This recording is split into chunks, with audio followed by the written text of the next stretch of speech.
വരണം വരണം. നമസ്കാരമുണ്ട്. സുഖം തന്നെയല്ലേ? അനിയന് സുഖമാണോ? ഭഗവാൻ ഒരു കുറവും വരുത്തിയിട്ടില്ല. ഞാൻ അടുത്തുള്ളൊരു ചെറിയ ഫാക്ടറി വിലയ്ക്ക് മേടിച്ചു. നിങ്ങളെല്ലാവരും വന്ന് നാളെ സുദർശന ഹോമം നടത്തി തരണം. ഈ ക്ഷേത്രത്തിന്റെ ട്രസ്റ്റ് അല്ലേ അങ്ങ്? അങ്ങയുടെ കാര്യങ്ങൾ ഞങ്ങൾ ചെയ്യാണ്ട് വേറെ ആരാ ചെയ്യാ? ഭേഷായിട്ട് നടത്തിക്കളയാം. വളരെ സന്തോഷം. നിങ്ങൾ ഈ അമ്പലത്തിലേക്ക് ഒരുപാട് സഹായം ചെയ്തിട്ടുണ്ട്. പുണ്യകർമ്മം ചെയ്യുന്നവർക്ക് ഉപചാരപൂർവ്വം സേവ ചെയ്യണമെന്ന് അങ്ങ് വന്ന് വിളിച്ചതുകൊണ്ട് തീർച്ചയായും ഞങ്ങൾ വന്നിരിക്കും. കൃഷ്ണായ ഗോവിന്ദായ ഗോപീജനവല്ലഭായ പരായ പരമപുരുഷായ പരമാത്മനേ പരകർമ്മ മന്ത്രയന്ത്ര ഔഷധസ്ത്രശസ്ത്രാണി സംഹര സംഹര മൃത്യോർമോചയ മോചയ. ഓം നമോ ഭഗവതേ മഹാസുദർശനായ ദീപ്ത്രേ ജ്വാലാപ്രഹിതായ സർവദിക്ഷോപനഹരായ ഫട്മണേ പരമജ്യോതിരേ സ്വാഹാ.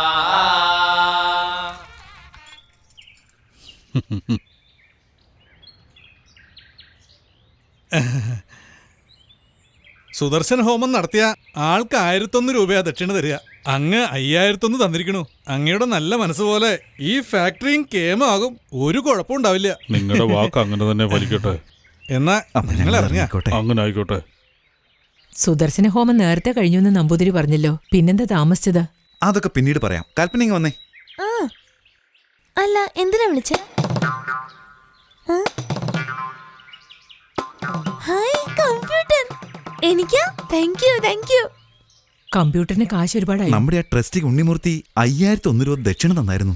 അത് അഡ്വാൻസ് ആയി കൊടുത്തോണ്ട് ബാക്കി തുക ഗഡുക്കളായി അടയ്ക്കാന്ന് വെച്ച് വാങ്ങിയതാ. ഇനി അവളോട് അടുക്കള ജോലി ചെയ്യാൻ പറഞ്ഞപ്പോലും അവള് ചെയ്യില്ല. ആ ജോലിയും കൂടെ ഞാൻ തന്നെ ചെയ്തു തീർത്തോളാമേ. അവളെ അതിനു വേണ്ടി ശല്യം ചെയ്യണ്ട. അവള് നന്നായിട്ട് പഠിച്ച് വലിയ ആളാവണം. എന്താ ശിവ, എല്ലാം നീ അനിയത്തിക്ക് വേണ്ടി തന്നെ ചെയ്തോണ്ടിരുന്നത്? എങ്ങനെയാ? നിനക്ക് നല്ലൊരു ജീവിതം വേണ്ടേ?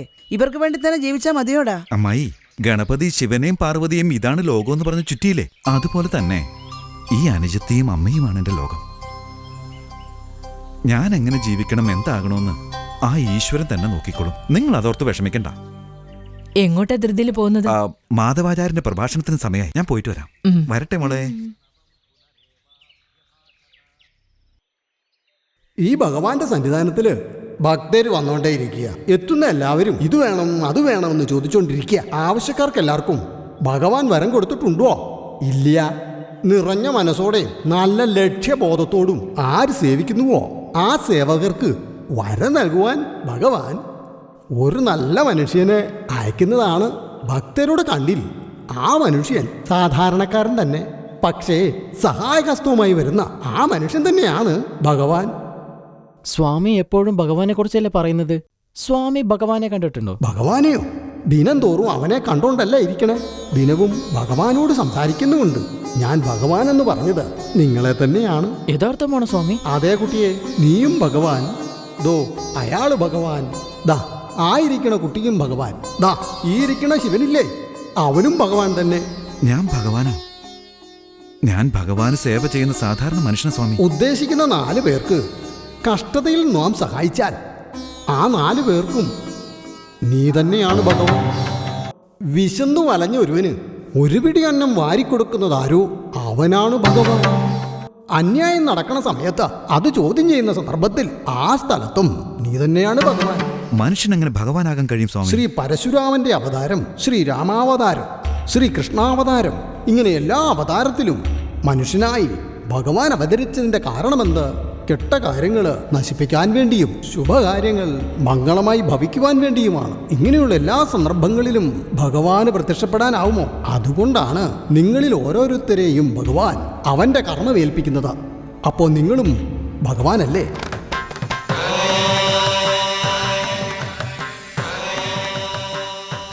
അമ്മേ, അമ്മേ, മാധവാചാര്യൻ എന്താ പറഞ്ഞെന്നറിയോ? അങ്ങനെ എന്താ പറഞ്ഞത്? എല്ലാരും ഭഗവാന്മാരാണത്രേ. ഞാനും ഭഗവാനാണെന്നാ പറഞ്ഞമ്മേ. പറഞ്ഞത് സത്യോ മോനെ? ഉള്ളത് തുറന്നു പറഞ്ഞ ഭഗവാൻ തന്ന കുഞ്ഞാണ് നീ. അമ്മ എന്തായി പറയുന്നേ? അതെ മോനെ, കല്യാണം കഴിഞ്ഞ് ഞങ്ങൾക്ക് 10 വർഷമായിട്ട് കുട്ടികളൊന്നും ഉണ്ടായില്ല. എനിക്കൊരു കുഞ്ഞിനെ തരണമെന്ന് ഭഗവാന്റെ മുന്നിൽ നിന്ന് പ്രാർത്ഥിച്ചു. പ്രാർത്ഥിച്ച 10ാം മാസത്തില് ഞാൻ നിന്നെ പ്രസവിക്കുകയും ചെയ്തു. എനിക്ക് ഭഗവാനോട് എന്തുമാത്രം സ്നേഹവും ഭക്തിയും ബഹുമാനവും ഉണ്ടാവുമോ അതുപോലെ തന്നെ നീ തന്ന ഈ കുഞ്ഞിനോടും ഒരല്പം പോലും മാറ്റമുണ്ടാകില്ലെന്ന് പ്രാർത്ഥിച്ചു. അന്ന് മുതൽ ഇന്ന് വരെയും നിന്നെ ഞാൻ ഭഗവാനെ പോലെയാണ് കാണുന്നത്. നിന്റെ അച്ഛന്റെ സ്വന്തം ജീവിതം വിഷ്ണു ഭഗവാന് തന്നെ അർപ്പിച്ചതുകൊണ്ട് ഏറ്റവും വലിയ വിഷ്ണുഭക്തന്റെ പേരാണ് നിനക്ക് വെച്ചത്. ഭഗവാൻ നമുക്ക് മകനായിട്ട് പിറന്നെന്ന് കരുതി മോന്റെ അച്ഛൻ മോനെ ഒരു ദിവസം പോലും എടാ പോടാന്നൊന്നും വിളിച്ചിട്ടില്ല. കൽപ്പനമോളെ, ആ പെട്ടിയിലിരിക്കുന്ന പഴയ ആൽബം ഇങ്ങെടുത്തോണ്ട് വന്നേ.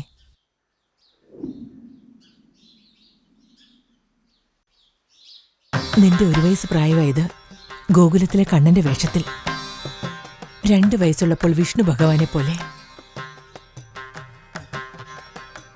നിനക്ക് 4 വയസ്സുള്ളപ്പോൾ കൃഷ്ണന്റെ വേഷമണിഞ്ഞ്, 6 വയസ്സുള്ളപ്പോൾ രാമന്റെ വേഷത്തിൽ. നീ ഏത് ഭഗവാന്റെ വേഷമണിഞ്ഞാലും നിന്റെ മുഖത്തിനത് ചേരുന്നതായിരിക്കും മോനെ. എല്ലാരും നിന്നെ ദൈവത്തിന്റെ കുഞ്ഞെന്ന് വിളിക്കാറുണ്ട്. അത്രയധികം നിനക്ക് ഭഗവാന്റെ എല്ലാ കടാക്ഷവും ഉണ്ട് മോനെ.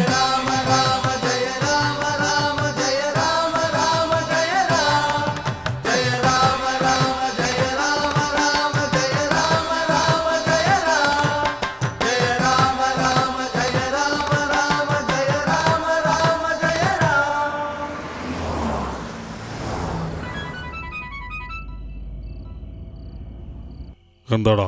നമുക്ക് ലഭിച്ച വിവരം സത്യം തന്നെയല്ലേ? നമ്മുടെ വീട്ടിലും ഫാക്ടറിയിലും എല്ലാം ഇൻകം ടാക്സുകാർ റെയ്ഡിന് വന്നിട്ടുണ്ട്. ശരി, നടക്കുന്ന വിവരങ്ങൾ എന്നെ അറിയിക്കണം. ഇൻകം ടാക്സുകാർ നമ്മുടെ ഫാക്ടറിക്ക് സീൽ വെച്ചിരിക്കുക. വണ്ടി അമ്പലത്തിലോട്ട് വിട.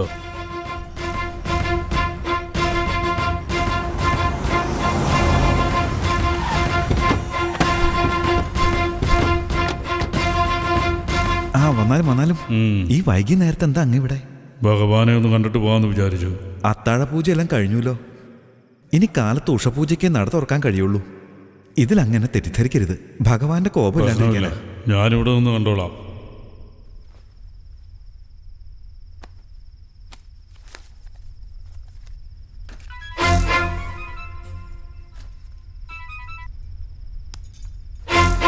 പറയടാ. ആ ഇൻകം ടാക്സുകാര് നമ്മുടെ ബാങ്ക് അക്കൗണ്ടിന് ബ്ലോക്ക് ചെയ്ത് കഴിഞ്ഞു.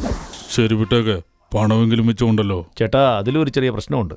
എന്താടാ പറയുന്നേ? നമ്മുടെ പണം കാറിലിരിക്കുന്ന വിവരവും നമ്മുടെ കാറിന്റെ നമ്പരും ഫാക്ടറി ജോലിക്കാരനായി മുത്തു പറഞ്ഞു കൊടുത്തു ചേട്ടാ.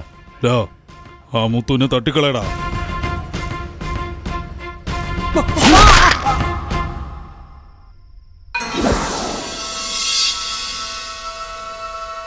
കാറിലുള്ള എല്ലാ പണം എടുത്ത് അകത്തേക്ക് വരാൻ. ശരി ചേട്ടാ. അനിയ, നീ കുറച്ചു നേരം പുറത്തു പോയി നിൽക്ക്. നിങ്ങൾ എന്ത് ചെയ്യാൻ പോവാ? പോകാൻ പറഞ്ഞാ പോയാ പോരെ? എന്നെ പുറത്താക്കിയിട്ട് നിങ്ങൾ ഇവിടെ എന്ത് ചെയ്യാൻ പോവാ? ഇതൊന്ന് തുറക്കണം. കാണിക്ക വഞ്ചി തുറക്കേ. ഇപ്പൊ എന്തിനാ ഇതൊക്കെ തുറക്കണേ? ഇത് തുറക്കുന്ന എന്റെ പണം വെക്കാൻ. എനിക്ക് ഇൻകം ടാക്സ് റെയ്ഡ് നടക്കുന്നു. പണം വെക്കാൻ ഇതാ സേഫ്. അങ്ങ് ചെയ്യുന്ന കാര്യം വലിയ തെറ്റാ. എന്നോട് ക്ഷമിക്കണം. അങ്ങ് ഇപ്പൊ പുറത്തേക്ക് പോവാ. നിന്നോട് പോകാൻ പറഞ്ഞപ്പോ എന്നോട് പോകാൻ പറയും. ക്ഷേത്രവും കോടതിയും ഒക്കെ ജനങ്ങളുടെ വിശ്വാസ. കോടതിയെ നഷ്ടമായി. കോവിലകം നശിപ്പിക്കരുത്. നീ എന്തിനാടാ പ്രസംഗിക്കുന്നത്? ഞാനെന്താ വല്ലവരും കൊല്ലാൻ പോകണോ അതോ കൊള്ളയടിക്കുന്നു? എന്റെ കാശ് ഇതിനകത്ത് ഒരു ദിവസം വെച്ചിട്ട് പിറ്റേ ദിവസം എടുത്തോണ്ട് പോകും. ഇത് വലിയ തെറ്റാണോ? നിങ്ങൾ ഒരു ദിവസം വെച്ചിട്ട് മറ്റന്നാൾ അത് എടുത്തോണ്ട് പോകും. പക്ഷേ ഈ ക്ഷേത്രത്തിന്റെ പുണ്യോ അത് പോയി കഴിഞ്ഞാ തിരിച്ചു വരില്ല. ഈ കാണിക്ക വഞ്ചിയിൽ നേർച്ചയിടുന്ന ഓരോരുത്തരും തന്റെ മക്കൾക്ക് നല്ല ജോലി കിട്ടണം, തന്റെ മക്കളുടെ കല്യാണം നടക്കണം, ഒരു രോഗമില്ലാതെ ജീവിക്കണമെന്നും പ്രാർത്ഥിച്ചിട്ടാ നേർച്ച ഇതിലിടുന്നേ. അവരുടെ പ്രാർത്ഥനയെല്ലാം പാഴായി പോകരുത്. വേണ്ടങ്ങുന്നേ. ഈ കാണിക്ക വഞ്ചിയില് ഭഗവാനുള്ള പണം മാത്രമേ ഇരിക്കാവുള്ളൂ. സർക്കാരിന് ചെന്ന് ചേരേണ്ട പണമൊന്നും ഇതിലിരിക്കാൻ പാടില്ല. വേണ്ടങ്ങുന്നേ. എന്താടാ കിടന്ന് പ്രസംഗിക്കുന്നത്? ഈ അമ്പലത്തിലെ കുംഭാഭിഷേകം എന്റെ ചെലവിലാ നടന്നത്. ഈ കാണുന്ന അറ്റകുറ്റപ്പണികളൊക്കെ എന്റെ കാശ് കൊണ്ടാ നടത്തിയത്. എന്റെ കാശ് കൊണ്ട് എല്ലാം ഇവിടെ നടക്കുമ്പോ എന്റെ പണം ഇവിടെ വെക്കാൻ പാടില്ലെന്നോ? ഇതെല്ലാം നിങ്ങൾ ചെയ്ത പുണ്യം തന്നെയാ. പക്ഷെ ഇത് മഹാപാപ. ഭഗവാൻ പാപമെന്ന് പറയുന്നതാ നിയമലംഘനമായി മാറുന്നത്. ഈ പാപം നിങ്ങൾ ചെയ്താ ഭഗവാൻ നിങ്ങളെ ശിക്ഷിക്കാതിരിക്കില്ല. പാപം ചെയ്തവൻ കാശിക്ക് പോയി പുണ്യം നേടിയെടുക്കുന്നത് പോലെ ഞാൻ ചെയ്യുന്ന തെറ്റുകൾക്കെല്ലാം ഭഗവാന് കൈനീറെ വാരിക്കോരി കൊടുത്ത് ഭഗവാന്റെ മനസ്സ് നിറച്ചുകൊണ്ടിരിക്കുക ഞാൻ. പിന്നെ എങ്ങനെയാടാ ഭഗവാൻ എന്നെ ശിക്ഷിക്കുന്നത്? അത്യാഗ്രഹം, ദുഷ്കർമ്മം, മായം, ഇത് മൂന്നും ഭഗവാൻ ഇഷ്ടമില്ല. ഭഗവാന്റെ മുമ്പിൽ ദുഷ്കർമ്മങ്ങൾ പാടില്ല. ദയവായി പോയാലും. തട്ടിനകത്ത് കാശ് വീണ എക്സ്ട്രാ മന്ത്രം ചെല്ലുന്ന നീ ചേട്ടനെ എതിർത്ത് നിൽക്കുന്നല്ലേ? പോടാ പുറത്ത്. പറ്റില്ല. പോടാ. പോകില്ലാന്ന്. തട്ടടാ കാണിക്ക വഞ്ചിയില്. അരുത്, അരുത്. കാണിക്ക വഞ്ചി ഉടക്കരുത്. ഞാൻ സമ്മതിക്കില്ല. വേണ്ട. അടിച്ചു പൊട്ടിക്കടാ. അങ്ങനെ ചെയ്യാതെ. അത് ചെയ്യണ്ട. ഞാൻ സമ്മതിക്കില്ല. ദയവായി ഞാൻ പറയുന്നത് കേക്ക്. ഈ പൂട്ട് പൊളിക്കാൻ ഞാൻ സമ്മതിക്കില്ല. ഓടാ അവനെ. എന്നെ വിട്. ദൈവം പഠിച്ചു വെക്കരുത്. വേണ്ട വേണ്ട വേണ്ട. അതൊന്നും ഞാൻ കാല് പിടിക്കാം. ദയവായി ഇവരെ വിളിച്ചോണ്ട് പോ. എന്നെ വിട്ടേക്ക്. ഭഗവാൻ നിങ്ങളോട് പൊറുക്കില്ല ഇത് ചെയ്താ. വേണ്ട, ഇവിടെ അശുദ്ധായിടും. വേണ്ട, ആരും ചെയ്യണ്ട ഇത്. ഞാൻ സമ്മതിക്കില്ല. പൊട്ടിക്കടാ.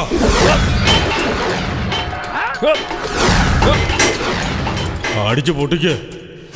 അന്യായം നടക്കുന്ന സന്ദർഭത്തിൽ അതിനെ ആരെതിർക്കുന്നുവോ ആ സ്ഥലത്തും നീയാണ് ഭഗവാൻ.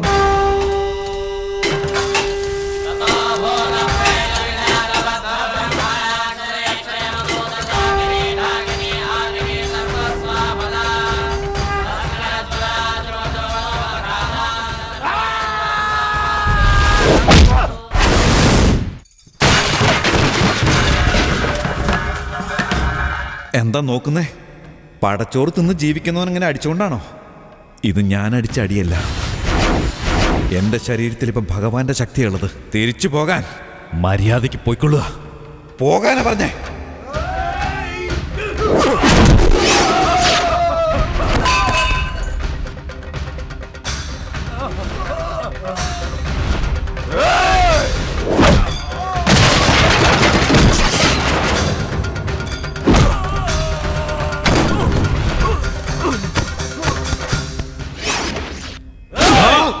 ആരെങ്കിലും ഒരു അടിയെടുത്തിന് മുന്നോട്ട് വെച്ചാ ജീവനോടെ തിരിച്ചു പോവില്ല.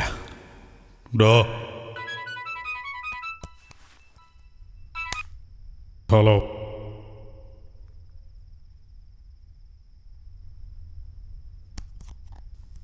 ചേട്ടാ, നമ്മുടെ വീടിനകത്തുള്ള റൗഡികളാ. അവരുടെ കയ്യിൽ കത്തിയുണ്ട് ചേട്ടാ. എനിക്ക് ആകെ പേടിയാവോ ചേട്ടാ. മോനെ, ഞങ്ങളുടെ ചുറ്റും നിൽക്കുന്ന ആരാണ്? ഒന്നും ഞങ്ങൾക്ക് പിടികിട്ടുന്നില്ല. മോനെ വേഗം വീട്ടിലേക്ക് വാ. നീ ഒരാടി മുന്നോട്ട് വെച്ചാൽ ഉയരവിടെ പോകും.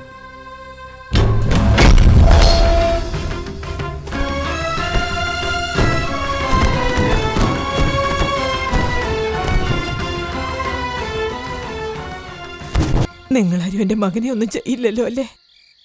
നിങ്ങൾ മര്യാദക്കിരുന്നാൽ അവനൊന്നും സംഭവിക്കില്ല. അവൻ മര്യാദക്കിരുന്നാൽ നിങ്ങൾക്കൊന്നും സംഭവിക്കില്ല.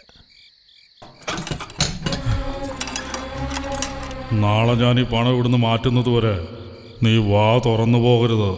അനുസരണക്കേട് കാണിച്ച എൻ്റെ ആൾക്കാർ നിന്റെ വീട്ടിൽ എന്ത് തോന്നിവാസം കാണിക്കും. ചേട്ടാ, നാളെ എനിക്ക് പരീക്ഷയുണ്ട്. പോയി പഠിക്കടി. റെക്കോർഡ് നോട്ട്ബുക്ക് എന്റെ ഫ്രണ്ട് സീതയുടെ കയ്യിലുള്ള. ഞാനത് വേഗം മേടിച്ചോണ്ട് വരാം. നാളെ വാങ്ങിക്കാടി. നിങ്ങൾ ഇവൻ്റെ കൂടെ കാണണം.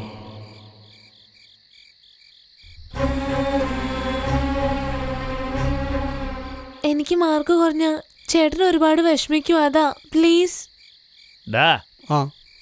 കൊണ്ടുപോയിട്ട് വാ. വേഗം വരാം അമ്മേ. ഡേ, അവിടെ എന്തെങ്കിലും ഇവള് പറഞ്ഞാലുണ്ടല്ലോ, അവിടെ വെച്ച് തീർത്തേക്കടാ. പോയിക്കോ. സീതേ, സീതേ,